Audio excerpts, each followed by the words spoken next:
In this question, you have to identify the factors that are favorable for the formation of oxyhemoglobin in alveoli. Option A, low partial pressure of carbon dioxide and high hydrogen ion concentration.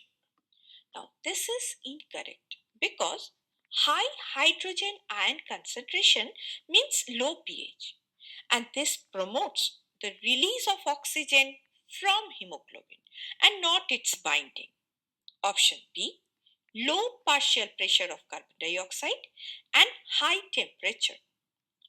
While low partial pressure of carbon dioxide is favorable for oxygen binding, but high temperature tends to decrease the affinity of hemoglobin for oxygen. So, oxygen is released. Hence, this is incorrect. Option C, high partial pressure of oxygen and high partial pressure of carbon dioxide. This is incorrect because high partial pressure of carbon dioxide promotes the release of oxygen from the hemoglobin due to the Bohr effect.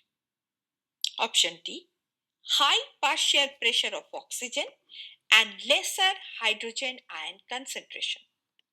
Now, in the alveoli, high partial pressure of oxygen is present, and this favors the binding of oxygen to hemoglobin.